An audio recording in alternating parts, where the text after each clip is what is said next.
Assalamualaikum warahmatullahi wabarakatuh.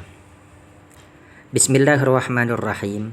Alhamdulillahirabbil alamin wassalatu wassalamu ala asyrafil anbiya'i wal mursalin sayyidina Muhammadin wa ala alihi wa sahbihi ajma'in, amma ba'du. Tsumma ila hadratina bil Mustafa sayyidina Muhammadin Rasulillahi sallallahu alaihi wasallam wa ala alihi wa ashabihi wa azwajihi wa dzurriyyatihi wa ali baitihi. Wa nakhusu khususan ila walidina wa li jami'i masyayikhina wa masyayikhina khususan ila syekhna wa witana al-bantani wa usulihim wa furu'ihim wa man intasaba ilaihim syai'un lillahi lahum al-fatihah. A'udzu billahi minasyaitonir rajim. Bismillahirrahmanirrahim. Alhamdulillahi rabbil alamin arrahmanir rahim maliki yaumiddin. Iyyaka na'budu wa iyyaka nasta'in ihdinas siratal mustaqim siratal ladzina an'amta 'alaihim ghairil maghdubi 'alaihim waladdallin. Amin. Bismillahirrahmanirrahim. Alhamdulillah, kita masih bisa melanjutkan kembali kajian kita, yakni kajian tentang kitab Tafsir Munir karya Syekh Nawawi Al-Bantani. Kali ini kita akan mengkaji tafsir dari surat Al-Baqarah ayat yang ke-282. Dan kajian tafsir pada pertemuan kali ini, kita ini masih melanjutkan ayat yang kemarin yang belum tuntas. Karena memang ayat yang ke-282 ini merupakan ayat yang terpanjang di antara semua ayat yang ada di dalam Al-Quran, sehingga ini harus dibagi menjadi beberapa sesi. Nah, untuk sekarang ini adalah sesi kedua. Sesi pertamanya itu kemarin telah kita bahas ya di episode sebelumnya. Sekarang ini adalah bagian yang kedua. Nah, di bagian yang kedua ini pun juga masih belum bisa sampai kita tamatkan ya, karena memang saking banyaknya. Jadi kita akan bagi lagi menjadi beberapa sesi untuk selanjutnya ya. Kalau kita menggunakan edisi lokal, kita telah sampai di halaman yang ke-82 dari kitab Tafsir Munir. Untuk itu, bagi yang memiliki kitabnya, silahkan nanti dicek atau dibuka di halaman ke-82. Mari kita mulai. Bismillahirrahmanirrahim. Qala al-muallifu rahimahullahu ta'ala wa nafa'ana bihi wa bi'ulumihi fi kitabihi fid daraini amin. Allahumma yassir lana wa la tu'asir alaina ya karim bi rahmatika ya arhamar rahimin. Rabbi shrah li sadri wa yassir li amri wa hlul 'uqdatam min lisani yafqahu qawli. Bismillahirrahmanirrahim. Wal yaktub kitabad daini bainakum ay bainad daini wal madyuni katibun bil adli. Wal yaktub, dan hendaknya mencatat, kitabad daini akan catatan hutang, bainakum di antara kalian, ay bainad daini wal madyuni, artinya di antara dain orang yang memberi hutang, wal madyuni dan orang yang menerima hutang, katibun ditulis oleh katib. Katibun itu artinya juru tulis. Bil adli, dengan cara yang adil. Ay artinya bihaitsu, dengan sekiranya la yazidu fil mali wal ajali. La yazidu, si katib itu sekiranya tidak memberi tambahan atau tidak menambah-nambahi fil mali, di dalam harta yang menjadi pokok hutangnya, wal ajali, dan juga dalam perkara temponya. Jadi ketika kita melakukan hutang piutang, terutama dalam jumlah nominal yang cukup besar, maka hendaknya itu ada dihadirkan seorang juru tulis. Juru tulis yang adil, yang sekira-kiranya dia itu bisa amanah ketika didiktekan terkait tentang perjanjian hutang piutang. Di dalamnya itu juru tulis itu tidak menambah-nambahi pokok hutangnya. Artinya ketika ada seseorang, misalnya Zaid, berhutang kepada Amr sebesar 1 juta rupiah dan dibayar dalam tempo 1 tahun misalnya, maka juru tulis ini harus adil. Dia tidak boleh menambahi pokok hutang yang 1 juta. Misalkan berhutang 1 juta, ya ditulis oleh si katib ini sebesar 1 juta rupiah. Kalau memang masa temponya itu 1 tahun, ya ditulis 1 tahun, tidak ditambahkan atau juga dikurangkan. Jadi sesuai dengan apa adanya fakta yang sedang berjalan, gitu ya. Nah, kemudian Wala ya'ba katibun ayyaktuba kama 'allamahullahu falyaktub. Wala ya'ba, dan janganlah menolak, katibun juru tulis, ayyaktuba untuk dia menulis, kama 'allamahullahu sebagaimana Allah telah mengajarkan kepadanya. Falyaktub, maka hendaknya dia menulis atau mencatat. Artinya wala yamtani ahadun min ayyaktuba kitabad daini bainad daini wal madyuni ala tariqati ma 'allamahullahu kitabatal wasaiki. Wala yamtani, dan hendaknya jangan menolak, ahadun seseorang, min ayyaktuba kitabad daini, dari dia ketika diminta untuk mencatat atau menulis kitabad daini, catatan hutang. Bainad ini di antara dain, orang yang memberi hutang, wal madyuni, dan yang menerima hutang. Ala tariqati ma 'allamahullahu, sebagaimana cara atau di atas cara yang telah Allah mengajarkan kepadanya. Kitabatal wasaiki, di dalam hal kitabatal wasaiki, catatan dokumen-dokumen, catatan perdokumenan gitulah, dokumen-dokumen. Falyaktub, maka hendaknya dia menulis, tilkal kitabata allati 'allamahullahu iyyaha. Jadi hendaknya dia menulis akan catatan hutang tersebut sebagaimana yang telah Allah ajarkan kepadanya. Iyyaha, akannya tilkal kitabata. Jadi maksudnya ketika ada seseorang diminta untuk menjadi juru tulis dan memang dia kompeten untuk menulis perjanjian hutang piutang, jangan juga untuk dia menolak kalau memang tidak ada uzur syar'i. Sehingga kalau bisa ketika diminta untuk dijadikan sebagai juru tulis, hendaknya dia menulis sesuai dengan apa yang dia sudah ketahui. Karena memang sudah diberikan ilmu pengetahuan terhadap bagaimana cara menulis perjanjian hutang piutang yang benar. Gitu. Ini pastinya dengan jumlah nominal yang cukup besar ya, tentunya ya, ketika memang hutang tersebut ini jumlahnya besar, kemudian juga membutuhkan jangka waktu yang lama, maka kan perjanjian hutang piutang ini harus dibuat dengan cara yang sangat rapi, susunan katanya pun jangan sampai nanti terjadi kalimat-kalimat yang bermakna bias. Oleh karena itu, dalam masalah pencatatan hutang piutang ini, perjanjian hutang piutang ini haruslah orang yang ahli, sehingga dia mengetahui detail-detailnya dari mulai titik dan komanya, di mana poin-poinnya dia sudah memahami apa yang harus dicatat dan yang tidak perlu dicatat. Gitu. Jadi ini ada ilmunya tersendiri ya, ada ilmunya tersendiri terkait tentang penulisan dokumen catatan hutang piutang. Wal yumlil ladzi alaihil haqqu, dan hendaknya mendikte alladzi alaihil haqqu, orang yang punya hutang. Ai artinya wal yubayyin al madyunu, hendaknya memberikan keterangan al madyunu, orang yang punya hutang, lil katibi, kepada juru tulisnya, ma alaihi minad daini, apa terkait apa yang memang menjadi tanggungan dia, minad daini, yakni dari hutangnya. Li'annahu, karena sesungguhnya madyun, orang yang berhutang itu tadi, al-masyhudu alaihi, orang yang nanti akan dijadikan saksi atas hutang tersebut pastinya.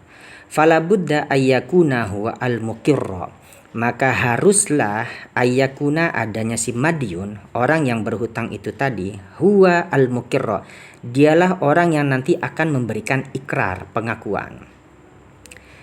Jadi maksudnya begini, ketika sudah ada orang yang memang bersedia untuk menjadi juru tulis, nah yang mendiktekan perjanjian hutang piutang itu adalah orang yang punya hutang. Jadi orang yang berhutang, maksudnya orang yang berhutang, bukan si pemberi hutang. Nah ini uniknya nih, Al-Quran mengajarkan yang hendaknya mendiktekan perjanjian hutang piutang kepada juru tulis itu adalah orang yang punya hutangnya, bukan si orang yang memberi hutang. Nah kenapa begitu? Karena nanti si orang yang berhutang ini kedepannya dia akan menjadi masyhud alaih, orang yang akan ditanya terlebih dahulu terkait tentang perjanjian hutang piutang tersebut. Sehingga ketika nanti dia berkelit, misalnya dia tidak mengakui bahwasanya pernah ada hutang antara dia dengan temannya misal, maka nanti si juru tulis itu bisa saja dia akan juga dijadikan saksi juga ketika nanti dia berkelit misalnya. Nah, si juru tulis bisa saja dia membalikan perkataan si Madiun itu tadi. Misalnya si Madiun berkelit, saya nggak pernah punya hutang sama Amr misalnya. Padahal kenyataannya dia pernah punya hutang. Karena dulu dia pernah mendiktekan hutangnya kepada juru tulisnya itu tadi. Nah, sehingga ketika dia berkelit misalnya juru tulis itu, jadi juru tulis itu tadi akan berkata, justru yang mendiktekan perjanjian hutang ini adalah kamu. Saya cuma mencatat. Masa iya kamu mau berkelit gitu loh. Karena urusan poin-poin yang dicatat di dalam dokumen hutang piutang ini itu semua berasal dari ucapan kamu. Saya hanya menulis saja. Jadi tujuannya salah satunya itu untuk menghindari adanya orang yang tidak mengaku bahwasanya dia pernah punya hutang. Oleh karena itu, untuk yang mendiktekan adanya perjanjian hutang piutang ini harus berasal dari mulutnya orang yang punya hutang, bukan orang yang memberikan hutang. Supaya apa? Kedepannya ketika dia tidak mengakui pernah terjadi adanya hutang piutang, juru tulis bisa saja langsung mensekak omongan orang yang berkelit tersebut dengan kata-kata, saya mendapatkan poin hutang piutang ini langsung dari mulut saudara, gitu loh. Kita lanjutkan lagi. Waliyattaqillaha rabbahu wa la yabkhas minhu syai'an. Waliyattaqillaha, dan hendaknya takutlah si Madiun Allah kepada Allah rabbahu, Tuhannya dia. Wa la yabkhas minhu syai'an, dan hendaknya jangan mengurangi. Si Madiun itu hendaknya jangan mengurangi. Maksudnya orang yang punya hutang itu tadi hendaknya jangan mengurangi minhu, daripada hutangnya, syai'an, sedikit pun. Artinya wal yakhshal madyunu rabbahu, hendaknya orang yang punya hutang itu takut rabbahu, kepada Tuhannya. Bi ayyukirra bimablagil mali alladzi alaihi, bi ayyukirra, dengan cara dia mengikrarkan bimablagil mali, terhadap sejumlah harta, alladzi alaihi, yang memang menjadi kewajiban atas dia.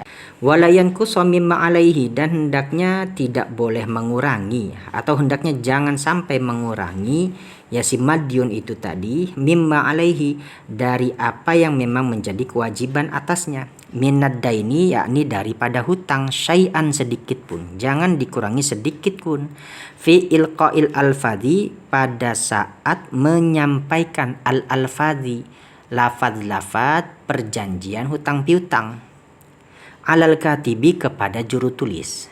Jadi hendaknya orang yang berhutang itu jujur, dia hendaknya takut kepada Allah. Jadi jangan sampai dia mengurangi sedikit pun hutang yang telah diberikan kepada dia atau diterima olehnya. Jadi jangan dikurangi. Misalkan Zaid minjam uang kepada Umar sebesar 100 juta rupiah yang akan dibayarkan nanti setelah 1 tahun masanya. Nah, kemudian ketika si Zaid ini hendak mendiktekan kepada juru tulisnya, ya Zaid tidak boleh mengurangi hutang-hutang tersebut. Jadi hendaknya orang yang berhutang itu takut kepada Allah, kalau dia mengurangi hutangnya itu pasti ada ancamannya, gitu loh. Karena Allah di sini memberikan peringatan dari awal itu waliyattaqillaha rabbahu, ditambah wala yabkhas minhu syai'an. Ini semacam ancaman terselubung. Jadi kamu kalau seandainya takut kepada saya, ya harus hati-hati, jangan sampai mengurangi sedikit pun dari pokok hutang yang kamu terima, begitu. Kemudian fa in kana alladzi alaihil haqqu safihan aw dha'ifan aw la yastati'u ayyumilla huwa falyumlil waliyuhu Fa in kana alladzi alaihil haqqu, maka jikalau ada alladzi alaihil haqqu, orang yang punya hutang. Ini diartikan secara makna keseluruhan saja ya biar mudah dipahami. Fa in kana alladzi alaihil haqqu, maka jikalau ada orang yang memiliki hutang itu safihan, orang yang bodoh, au dhaifan, atau orang yang lemah keadaannya, au la yastati'u ayyumillahu, atau dia tidak mampu untuk mendiktekan dengan dirinya sendiri, artinya secara mandiri. Jadi huwa ini maksudnya kan kembalinya kepada ini ya, kepada alaihil haqqu, alladzi alaihil haqqu. Maksudnya ketika dia tidak mampu untuk mendiktekan secara mandiri gitu, falyum lil waliyuhu, maka hendaknya walinya lah yang mendiktekan hutangnya itu. Artinya fa in kana al madyunu naqisal aqli, jikalau ada al madyunu orang yang berhutang, naqisal aqli dia adalah orang yang kurang akalnya, mubazziron juga orang yang suka memubazirkan harta, au ajizan atau lemah, an sama'il alfadhi lil katibi, untuk mendengarkan lafaz-lafaz lil katibi terhadap katib jurut tulis, li sogirin au kibarin, li sigorin au kibarin, karena memang dia masih kecil, au kibarin atau dia sudah sepuh, mudha'ifin lil akli, yang lemah akalnya, au la yuhsinul isma'a binafsihi alal katibi, atau dia tidak fasih, la yuhsinu dia tidak fasih, al isma'a binafsihi untuk memperdengarkan sendiri suaranya. Kenapa sebabnya? Ini alal katibi kepada juru tulisnya, li khorosin karena dia bisu, au jahlin atau karena dia tidak mengerti, bil lugotin dengan bahasa, au bima alaihi atau dia tidak mengerti terhadap apa yang memang menjadi kewajiban dia, falyukirra maka hendaknya dia falyukirra alal katibi waliyu kulli wahidin min haula'is salasati, falyukirra maka hendaknya yang mengikrarkan alal katibi kepada juru tulis, waliyu kulli wahidin itu adalah wali dari setiap orang, min haula'is salasati dari ketiga orang itu, atau dari ketiga orang ini. Maksudnya mana ketiga orang ini? Safihan, dhaifan, au la yastati'u ayyumillahu. Gitu ke situ maksudnya. Nah, ringkasnya begini tafsirannya. Ketika seseorang yang berhutang itu adalah orang yang lemah akalnya, dan juga dia adalah orang yang mubazir, gampang memubazirkan harta, ditambah lagi dia adalah orang yang lemah dari mendengarkan lafaznya si katib juru tulis. Jadi misalkan ada si orang yang berhutang ini mendiktekan perkataannya gitu ya, mendiktekan perkataannya kepada juru tulis. Nah kemudian juru tulis mengulangi perkataannya itu. Nah dia nggak dengar karena misalkan dia masih terlalu kecil atau dia sudah terlalu tua ya, terlalu tua sehingga lemah akalnya. Atau juga bisa bermakna dia itu memang nggak fasih untuk menyampaikan menyampaikan suaranya sehingga dia tidak bisa melafazkan apapun kepada si katib, kepada juru tulis, disebabkan misalkan dia bisu atau dia ada kekurangan kalau ngomong itu suaranya nggak jelas ya, atau lebih parahnya lagi bisu, atau dia nggak bisa berbahasa sesuai dengan bahasanya si katib ya, nggak bisa berbahasa sesuai dengan bahasanya si katib atau bahasa yang memang kira-kiranya bisa dimengerti oleh si katib. Maka pada saat itu ketika terjadi kondisi-kondisi seperti ini, artinya benar-benar dia nggak bisa mendiktekan lah hutang-hutang itu kepada si katib juru tulis itu tadi, maka yang hendak mendiktekan itu adalah walinya, wali dari ketiga jenis orang tersebut. Nah kemudian apakah yang dimaksud dengan wali? Wal muradu bil waliyi huwal waliyu lugotan. Yang dimaksud dengan wali itu adalah ya memang pengertian wali secara bahasa. Wa huwa man lahu wilayatun alaihi bi ayyi tariqin kana kawasiyin wa qayyimin wa mutarjimin. Nah siapakah wali yang dimaksud itu adalah man lahu wilayatun alaihi, orang yang memang memiliki kuasa kepada orang tersebut yang punya hutang itu tadi, yang dia nggak mampu untuk mendiktekan hutangnya kepada juru tulis. Bi ayat toriken kana. Nah, perwalian ini bisa saja didapat dengan berbagai macam cara.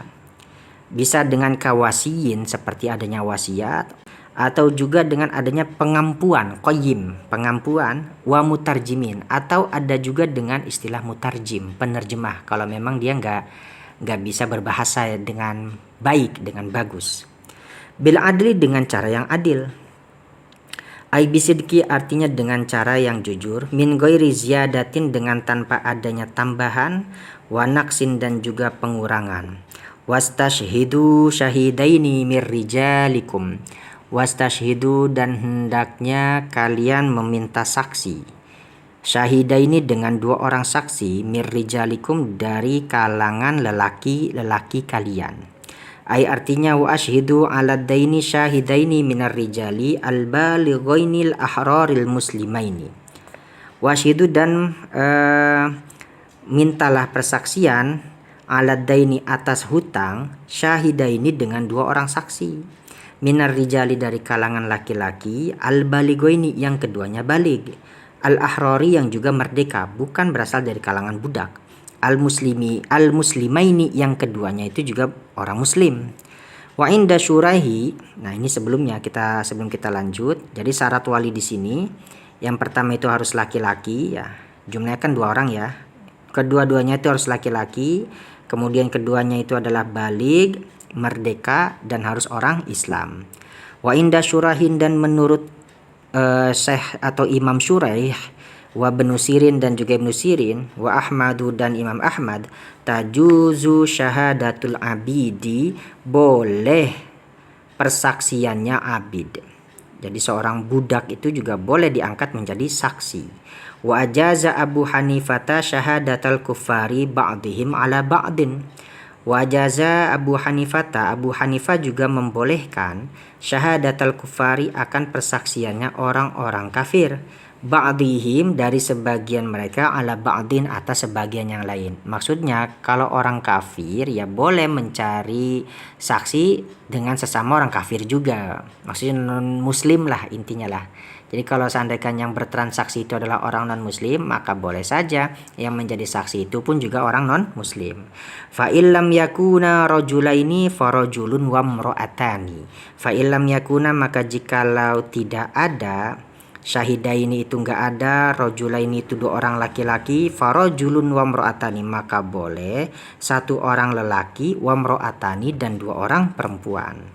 Ai artinya fa illam yakun asyahidani rajulaini, maka jikalau tidak ada 2 orang saksi, rajulaini itu keduanya adalah laki-laki, bi alam yuqsad ishaduhuma, dengan sekiranya tidak dimaksud ishaduhuma, persaksian keduanya itu tadi, farajulun wa imra'atani kainuna, maka boleh seorang laki-laki yang jadi saksi, wa imra'atani, dan 2 orang perempuan, kainuna, yang mereka semuanya bisa hadir, bisa ada pada saat kita mintakan dia menjadi saksi. Mimman tardawna, dari orang yang kalian ridhoi, yang kalian senangi atau yang kalian relakan, lidinihi, terhadap agamanya, wa adalatihi, dan juga terhadap keadilannya. Jadi ditambah lagi nih syaratnya itu harus orang yang kita senang dari segi agama dan juga dari segi keadilannya, adilnya dia itu ya. Minasyuhadai, dari saksi-saksi, yashhaduna, yang mereka dapat bersaksi. Wa hadza tafsirun lil khobari. Kalau di sini dicatakannya itu lil khobari, tapi kalau di dalam edisi yang ada ditampil di layar monitor itu lil khairi. Entah ini mana yang benar, memang rasanya harus butuh kepada satu kitab pembanding lagi dari cetakan yang lain. Cuma karena saya hanya terbatas memiliki 2 cetakan, jadi ini ada 2 edisi. Yang pertama hadza tafsirun lil khabar, yang kedua ada redaksi hadza tafsirun lil khair. Jadi kalau hadza tafsirun lil khabar, ini adalah tafsir untuk memberikan berita, sedangkan lil khair berarti ini adalah tafsir untuk kebaikan. Ya terserah dah ini kira-kira makna mana yang kira-kira lebih layak. Yang jelas ini nggak terlalu menyimpang ya, dua-duanya ini nggak terlalu menyimpang. Antadilla ihdahuma fatudzakkira ihdahumal ukhra, agar supaya ketika lupa, antadilla agar supaya ketika lupa, ihdahuma salah satu dari keduanya, ini imro'atani, humanya kembali kepada imro'atani, ketika salah satu dari dua perempuan itu terhinggapi sifat lupa, fatudzakkira ihdahumal ukhra, maka memberi peringatan. Nanti peringatan itu apa ya, ngasih, ngingetin lah ya, ngingetin apa ya kalau bahasa, mengingatkan ya, mengingatkan. Fatudzakkira maka mengingatkan, ihdahuma salah satu dari keduanya, imro'atani al ukhra kepada perempuan yang lainnya. Jadi memang begini, kalau misalkan kenapa harus ada dua orang perempuan, dan di sini ditujukan redaksi ini adalah untuk perempuan.